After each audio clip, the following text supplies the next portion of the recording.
Good morning, friends and colleagues.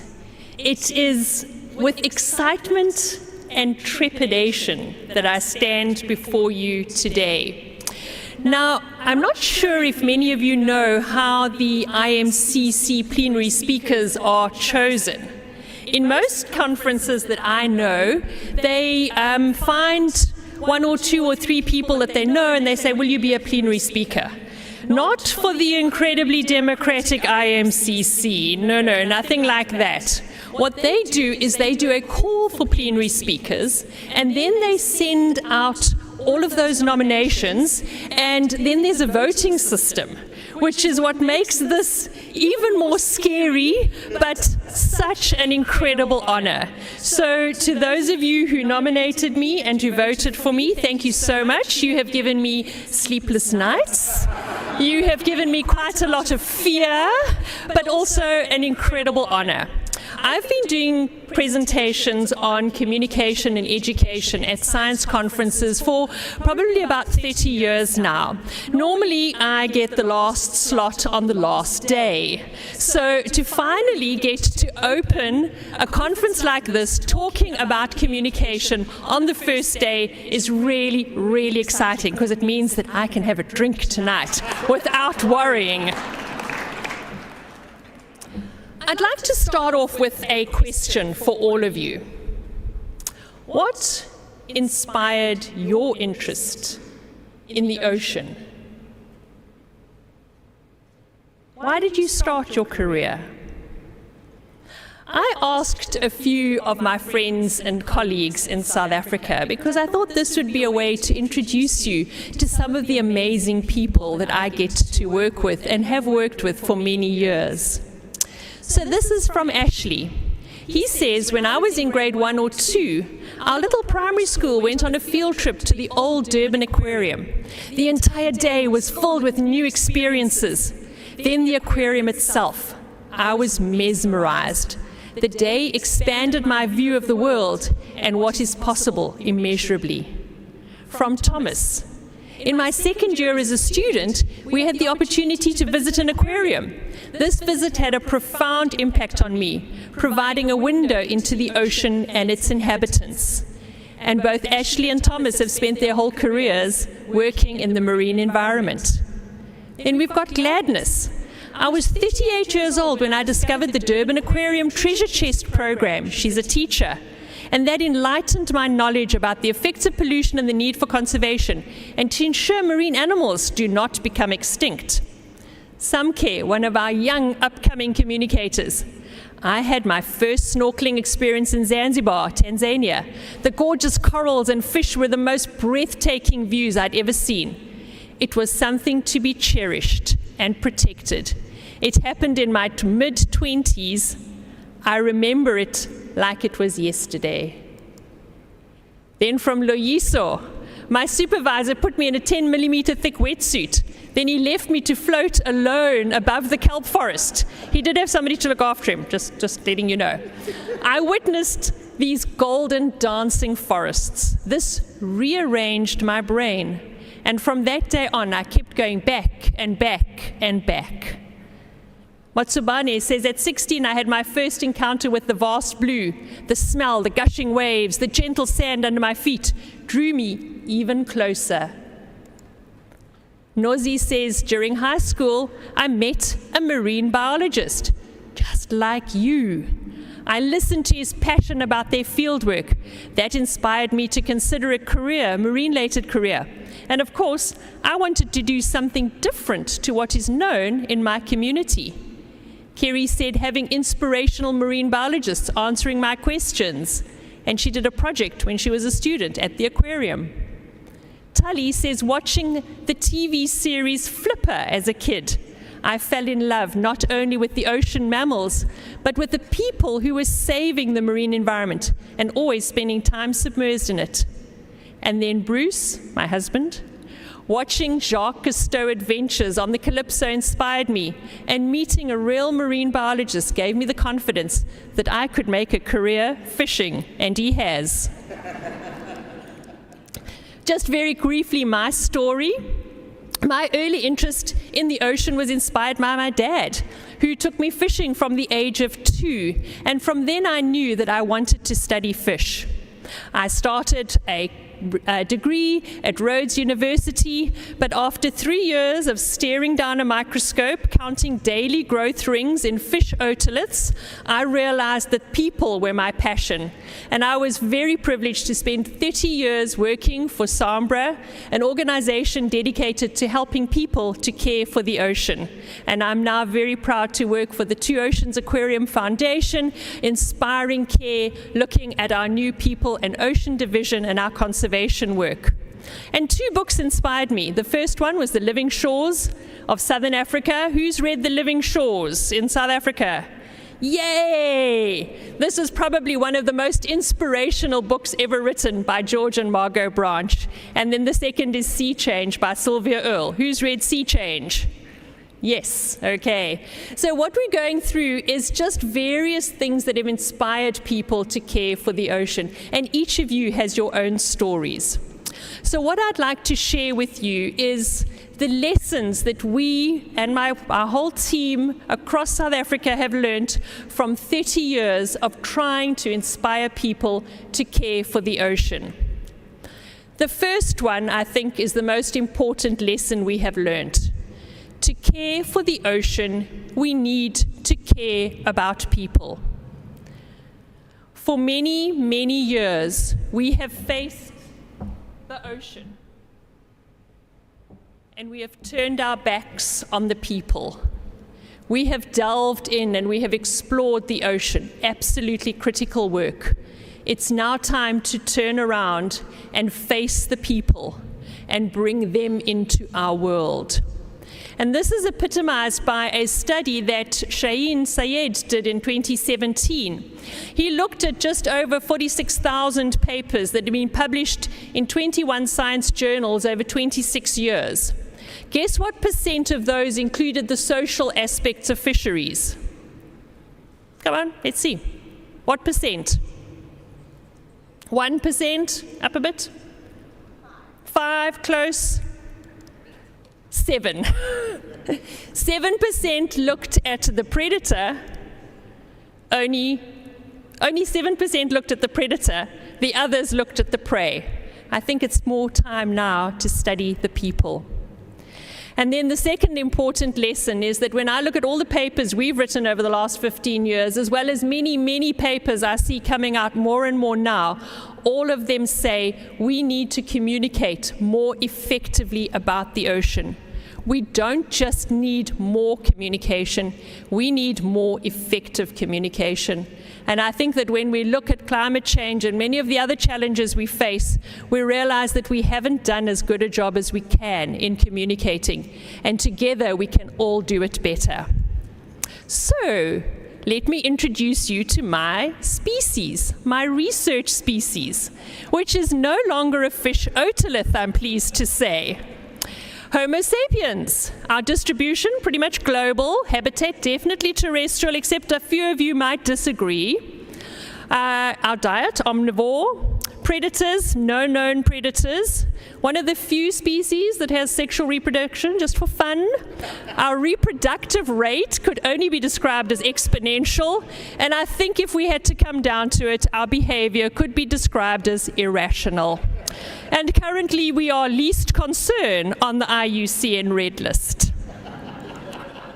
So let's look at some tips that I hope will help all of you in your journey as we become better communicators on marine science. So the first one is to start with the end in mind.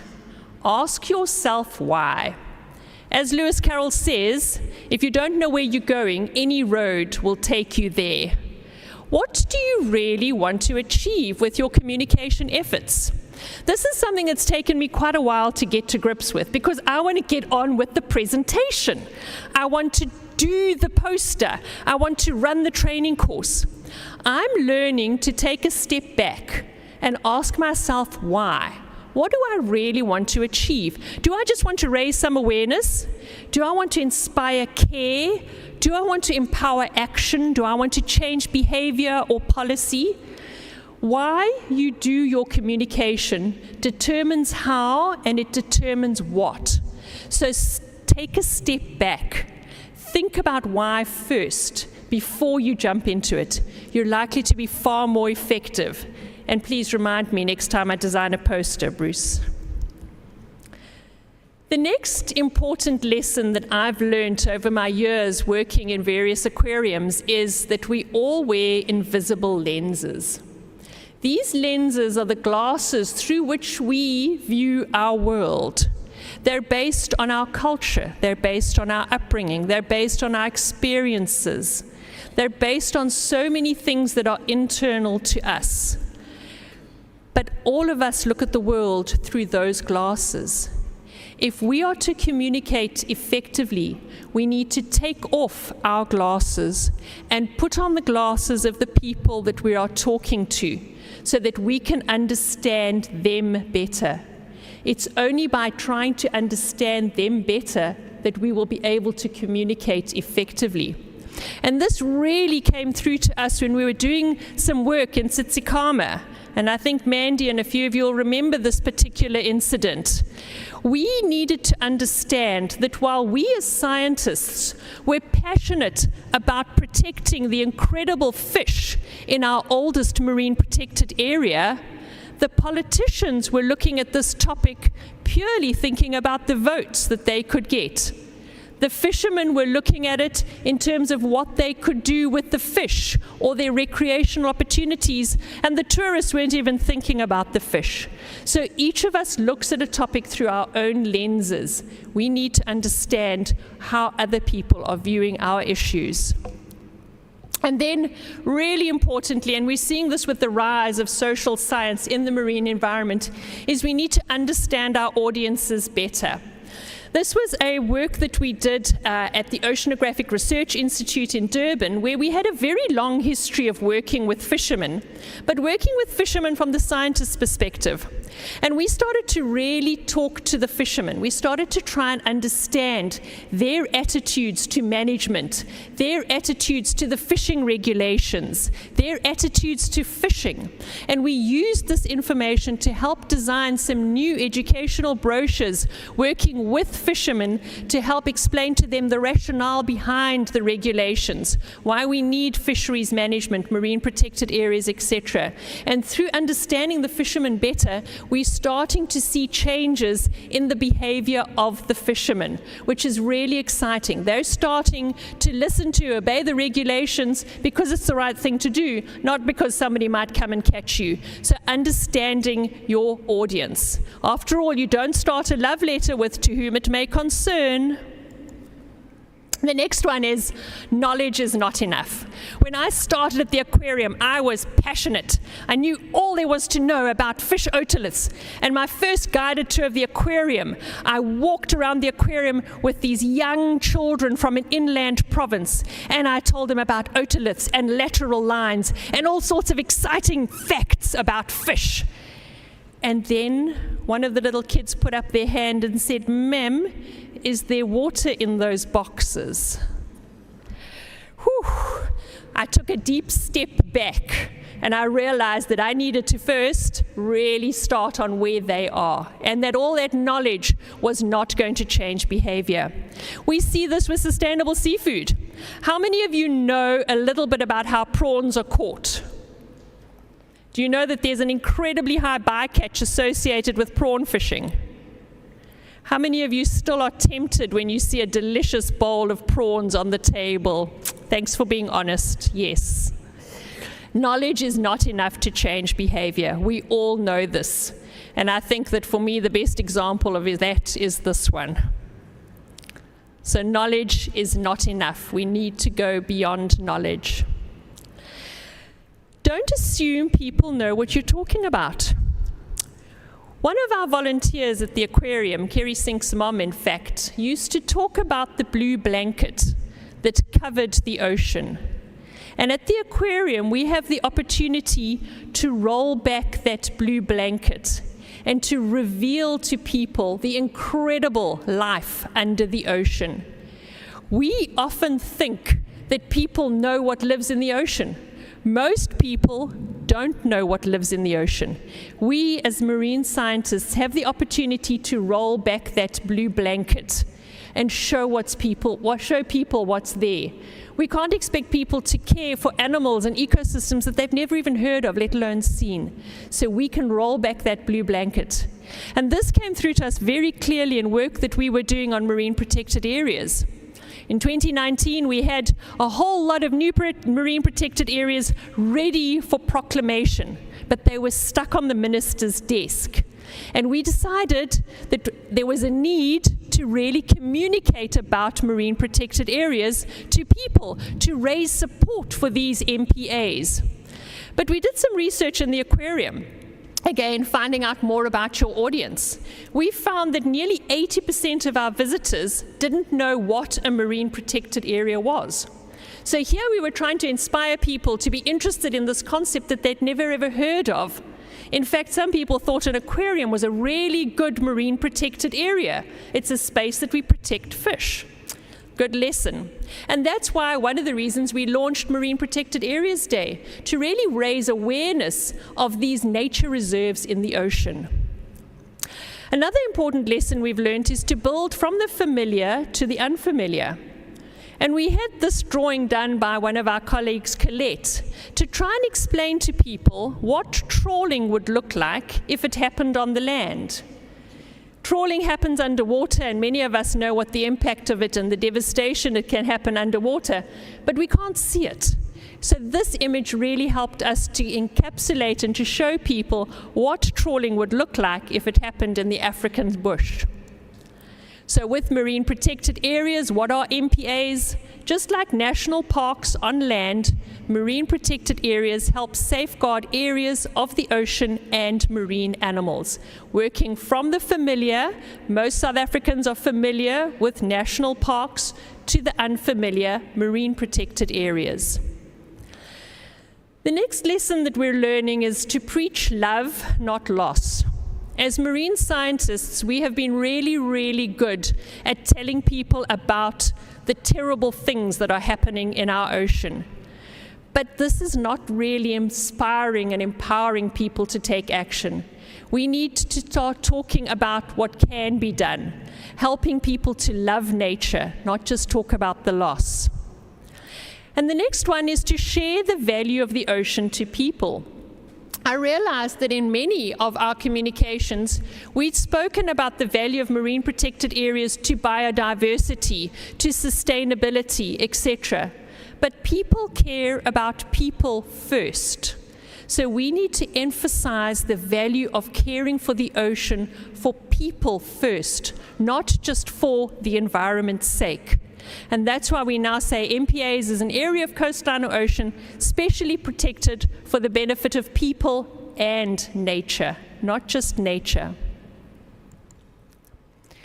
The next one that comes through very often is who communicates is as important as what is communicated. This is work we found working with fishermen as well as working with rural communities. Working with a trusted leader, a trusted elder in the community can often be far more effective.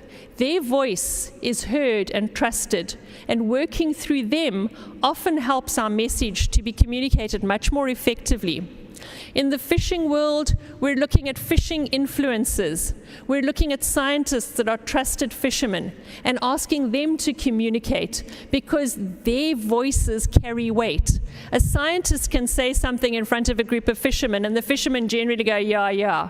But if one of their own people says the same thing, it carries a great deal of weight. Because communication is about building trust and respect. It's all about relationships. Give children a chance to experience the ocean. You heard from some of the people that I introduced you to early on. They said it was that first experience in the ocean that really inspired them to care and inspired their careers in the ocean. So where possible, let children experience the ocean. And just another note on that, no bad news too early. Give children a chance to love the ocean before you ask them to save it. Just let them play, let them enjoy it before you give them the bad news. We did some research with young people, and we asked them to write an essay a few years ago, and that essay was, how do we inspire the youth of South Africa to care for the environment? And one thing that always stuck in my mind was somebody wrote, how do you expect us to care for nature when the only mouse we know lives next to our computers? Related to that is focusing on future generations. We launched a project a few years ago called Penguin Promises, where we asked our visitors to make a promise to the penguin that they wrote on a postcard and then posted at the aquarium. We then contacted those visitors between a year and 18 months later, and out of the respondents we had, about 40% could actually remember their promise and could tell us what they had done differently as a result of that promise, which is quite remarkable. But we wanted to go further than that. We wanted to find out why they kept their promise. And for many of them, they said it was for a future generation. This is just one quote, having kids and wanting to make the earth a better place for them. So we're finding more and more often that bringing in the need and protection of the ocean for people, for future generations, resonates and is a powerful motivator for behavior change. And then the next one we found, people are emotional and not rational. Let me assure you, this applies to males just as much as females. We all work with incredibly charismatic animals. We work with octopus, we work with penguins, we work with seahorses, we work with sharks. We work with animals that evoke an emotional response in people. We have the opportunity to tell the stories of those animals, those species, inspire and touch people's hearts, because all of the research is showing that it's that emotional connection that is far more likely to drive the behaviors that we're wanting rather than just the knowledge side of things. Think about languages. In South Africa, we have 11 official languages, and we need to communicate in more languages than just English. We've started to translate many of our children's books into different languages so that children can learn about the ocean in their own language. And while we're on the subject of languages, as scientists, we often talk a different language to most people. Working with the fishermen, they asked us to please use everyday language that they could understand. And this Marine Fish Guide to Southern Africa app is a perfect example. It covers about 200 odd species of different marine fish that are caught by fishermen, and it explains their biology, their distribution, their growth, but in a language that fishermen can understand. So as scientists, we often need to think about our language. Even words like colonial and organism can be misunderstood unless you explain them carefully. And then finally, for us as scientists, just choose your language carefully. When scientists say theory, people hear speculation or idea. When scientists say uncertainty, people hear, they're not really sure, are they? When scientists say error, people think we made a mistake. When scientists say probability, people hear maybe. And then my favorite, when scientists say field trip, people hear, they're going on another holiday. Working with rural communities since the early 1990s, we've learned that we all have different belief systems, and we need to understand these belief systems, understand the incredible rich stories people have about the ocean, people that have lived close to the ocean for many, many, many generations. And yet when I look at our aquariums, we're all interpreting the aquarium exhibits through a Western scientific lens. Imagine how powerful it could be if we could talk to people and bring in their stories, bring in cultural uses of the ocean.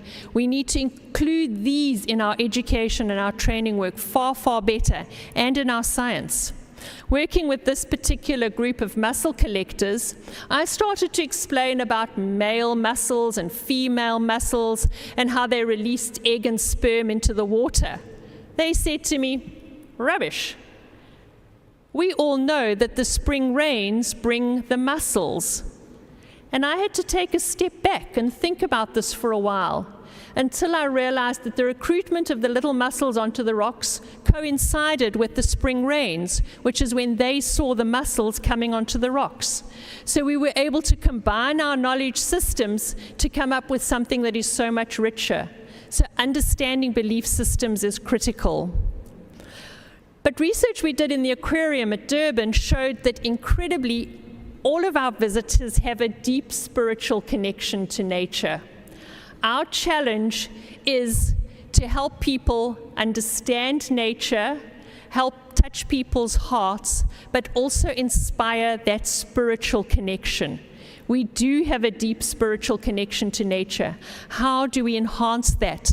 And how do we reconnect people who, through urbanized lifestyles, have started to lose that deep spiritual connection to nature? These are not easy challenges, but if we can get these right, we're going to be so much more effective in our communication. Then we need to inform people, yes, we do need some awareness, but then we need to empower people to take action. So often we just tell people the bad news, but we don't give them anything to do about it. I've seen hundreds and hundreds of posters on rhino poaching, and I feel terrible when I see them. But I've never poached a rhino, and I'm probably unlikely to. Give me something that I can do. And that's why with our African Penguin Not on Our Watch campaign, we asked people to send an email to the minister. We tried to give people something that they could do. We tried to empower people. It might not have had the effect we wanted, but at least people are given an action, something that they can actually do, instead of just informing people about the bad news. Each of you has a topic that you've informed people about. What do you want them to do about it? What action do you want them to take?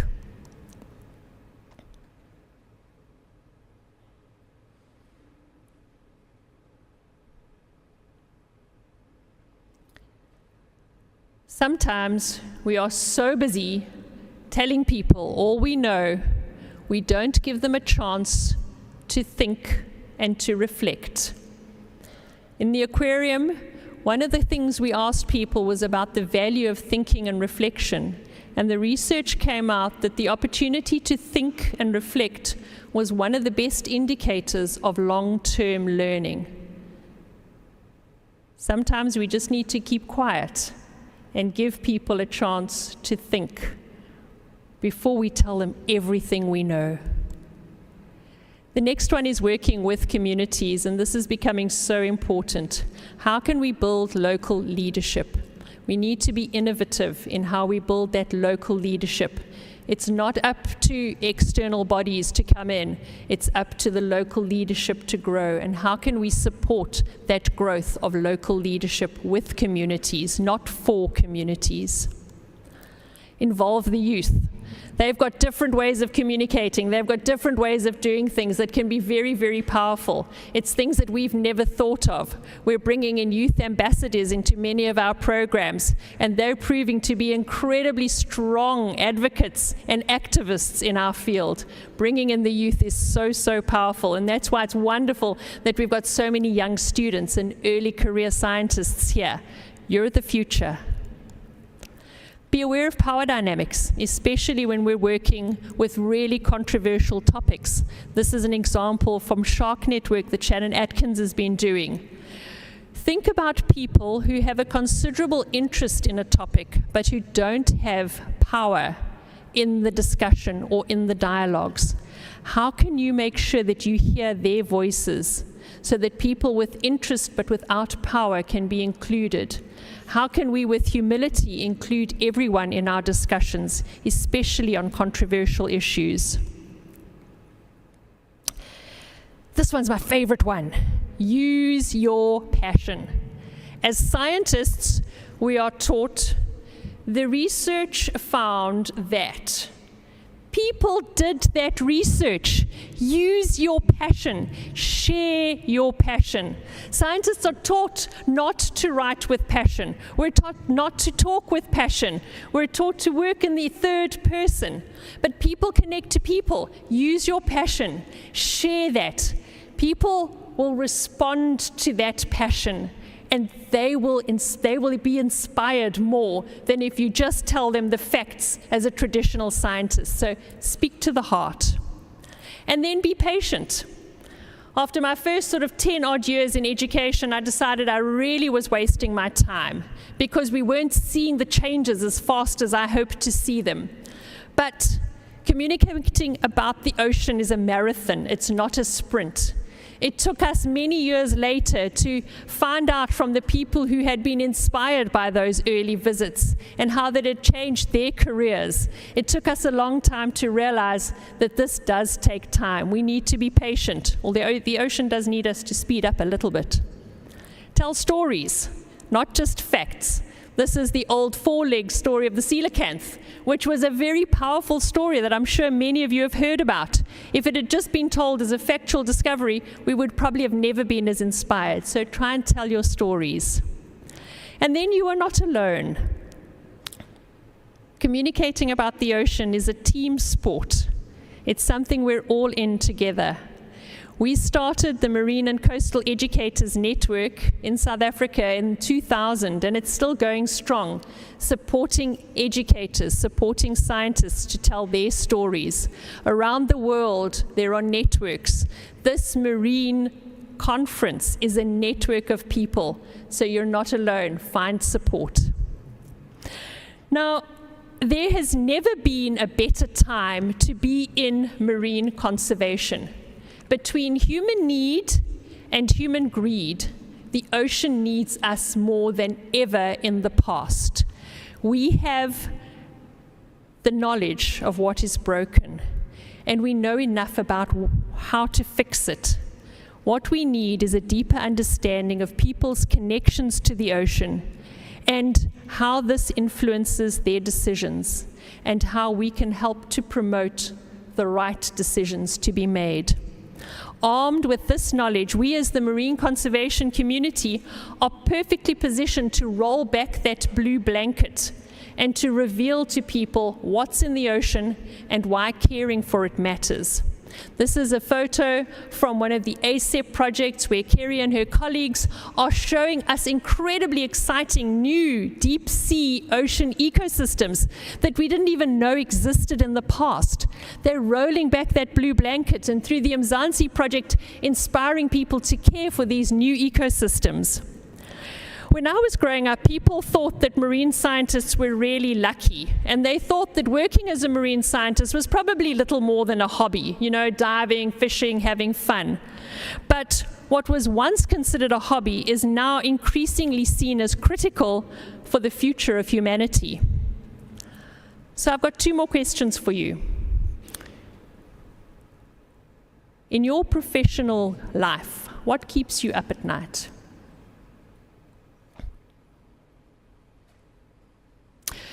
For me, it's the feeling that it doesn't matter what we do, it's never going to be enough. During this conference, we're going to hear stories of overfishing, habitat destruction, climate change impacts, pollution issues, seabed mining. And all of these issues are incredibly big. They're incredibly enormous challenges, and they often leave me feeling despair, feeling sad, feeling hopeless. And that's really a feeling that we need to do more, and a feeling that if we could just reach more people, if we could just do more, if we could just be more effective, we could solve these challenges. And that's really what keeps me up at night, is the enormity of the challenges and the feeling that we're never going to be able to solve them. But I'm starting to make peace with that. I'm starting to realize that I don't know how this is all going to turn out, and that no matter how hard we work, we might not solve all these challenges. And that's okay. I'm starting to work more locally, looking at our local communities, looking at our local leaders, looking at our local youth, and trying to make a difference, one person, one community at a time. I might not be able to deal with all those big issues, but we can inspire individuals, we can inspire local leaders, we can inspire our own communities, and hopefully start working on that multiplier effect, one community at a time, until eventually we are having the impact on those big decision makers, the policy makers, the business leaders. So I'm starting to realize that instead of speeding up and doing more, perhaps I just need to slow down and think more, nurture our spirits, nurture our souls. And while we're on to this, my last question, which is, what motivates you to keep doing what we're doing? Because I think while we're working so hard, we need to remember to still have fun. Remember what got you into this in the first place. What is it that motivates you? If it's swimming or exploring rock pools, if it's diving, if it's snorkeling, if it's walking on the beach, if that's what inspires you, do more of that. If working with children inspires you, find opportunities to do that. You heard how many of our marine conservationists were inspired by meeting a marine biologist. You have the power to change the course of somebody's life. Use it. If talking to adults inspires you in training courses, do more of that. If writing papers really inspires you, find someone who can help you communicate your science. If working with policymakers inspires you, please share your skills and your passion with many of us. Maybe we just need to slow down, breathe, nurture your soul, stay connected to what inspired you in the first place, those ecosystems and those people that first led you into this career.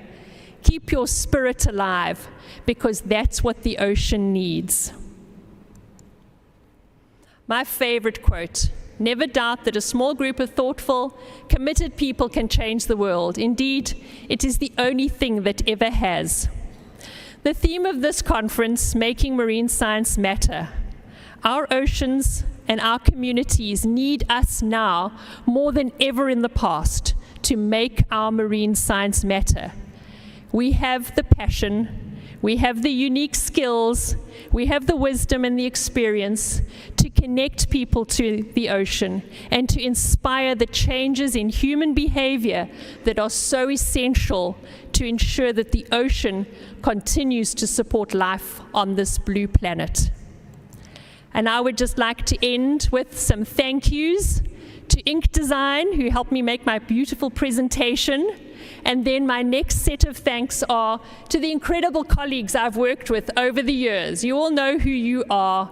Thank you so much for being on this communication journey with me, for supporting all of our wacky ideas, and for working together with us on this journey.